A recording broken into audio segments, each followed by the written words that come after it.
Right, so as you can see by the thumbnail and the title, guys, the wife booked something for me and Connor. Didn't tell us straight away what she'd booked, so it was a surprise. And as you can see, it was an event called The Fans Strike Back. Now, I took lots of photos, a little bit of footage, so I've put all that together. I'm going to cut to that now, and then I'm going to talk a little bit about some of the things that you've seen in that at the end. Right, let's do it.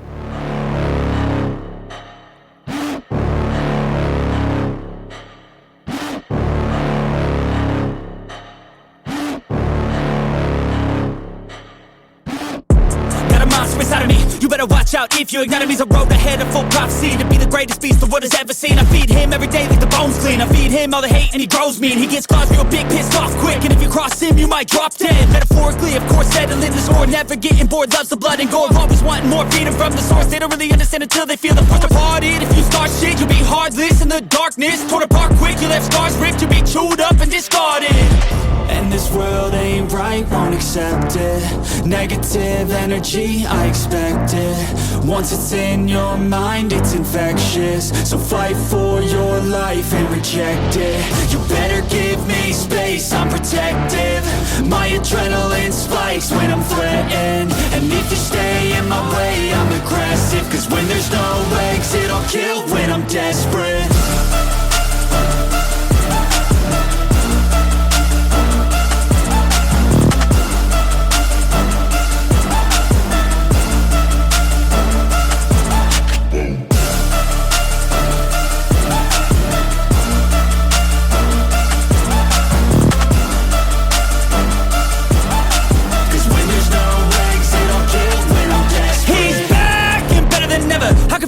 Adrenaline pressure, it's stormy weather, lightning, thunder, pouring weather.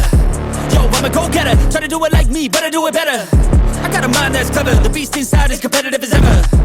I'm conscious, my subconscious, an accomplice to me. I promise the darkness, I can honest believe. But don't cross me, I might lose control of the lost beast.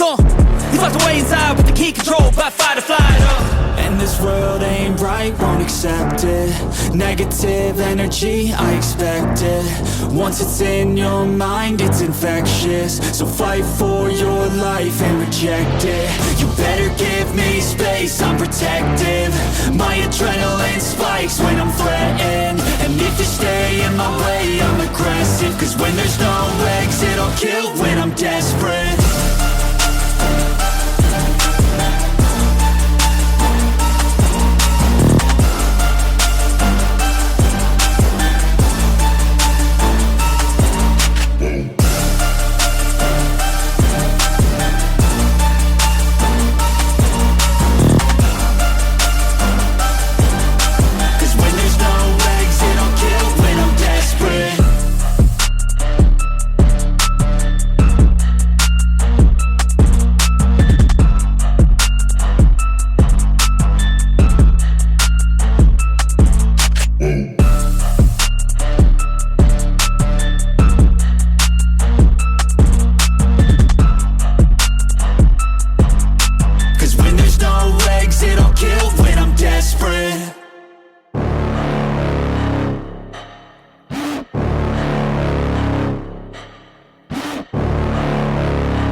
If your enemy's a road ahead of full prophecy to be the greatest beast the world has ever seen. I feed him every day like the bones clean. I feed him all the hate and he grows me, and he gets claws real big, pissed off quick. And if you cross him, you might drop dead. Metaphorically, of course, settling this war, never getting bored, loves the blood and gore, always wanting more, feeding from the source. They don't really understand until they feel the force to part it. If you start shit, you'll be heartless in the darkness, torn apart quick. You left scars ripped, you'll be chewed up and discarded.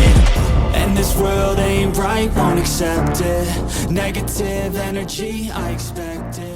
So, as you could see there was quite a bit in there. Now, it does say that it'll take you an hour to get around the event. I have to be honest, it didn't take us an hour, probably about half an hour. And it's not like we rushed. I mean, we took plenty of photos, as you can see. There's plenty of photos of me next to like Darth Vader, or Connor and Cara standing next to, say, I don't know, Boba Fett or someone like that. You know, as you can see, we took plenty of photos, and there's a little bit of video in there too. So we didn't rush. But what I did also find was there was a lot of stuff like artifact statues and sideshow collectibles, which, if you're like me and you like your collectibles, you're aware of these things, you've seen these things, and in some cases you even own these things. So as a result, when you walk around an exhibition and you see that, you're not going to maybe spend as long looking at them as maybe other people would that don't really see these things. So as a result, we got round it, like I say, in just over half an hour. It says an hour experience.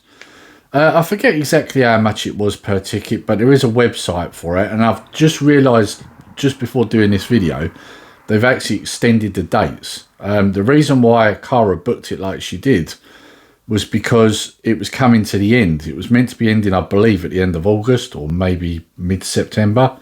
But it's now been extended into October. So it's obviously quite popular. Now, there's also a gift shop at the end. And there was some nice bits there. There was a couple of books that I was quite interested in that show you all of, like, it tells you about the original trilogy and I believe the prequels maybe as well. There was 2 different books. One was red, one was black. And it basically shows you photos of the film and then tells you stuff about it. It's like almost like a compendium. Quite thick books. I was interested in them, but I happen to know that because these ones were like almost like a normal book size. I know that there's ones that are like this sort of size, you know, wide books. And I would much rather get them. Of course, they're a lot more expensive.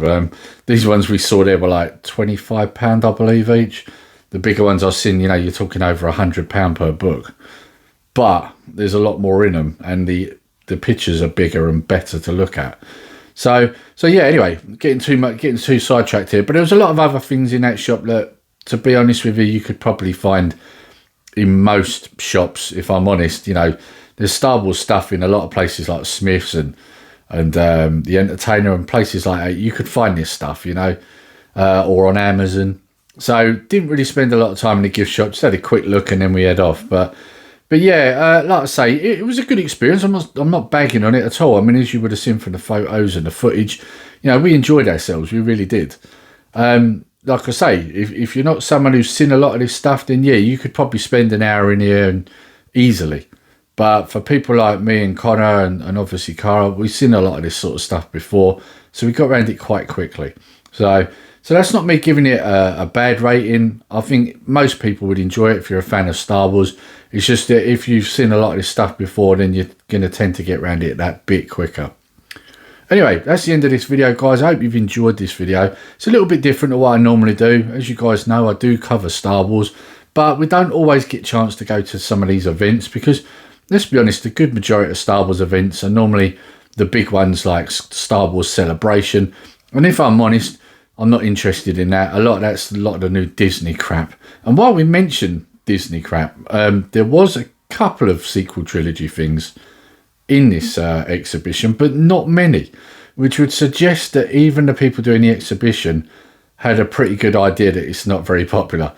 I did see a BB-8 and maybe a First Order TIE Fighter, and I think that was about it. As you can see, there's no pictures of it because I don't want that on my camera. As you know, I can't stand the sequels. I don't like Disney Star Wars, with the exception of Rogue One. So yeah, there was a couple of Rogue One bits in there, but other than that, not really anything. So that says a lot. But going back to what I was saying, a lot of the events normally, you know, like they'd be Star Wars Celebration, which is super expensive. And also it's all about Disney woke rubbish, which I'm not really interested in. So it was nice to actually have an event that's not too far from us. It was in Kensington. So, and that's a different place entirely, but that's another conversation. But yeah, it was nice that it was something we could actually go to that wasn't too far away. So anyway, I hope you've enjoyed the video, guys. And until next time, take care, stay safe. Nerdy Geezer out.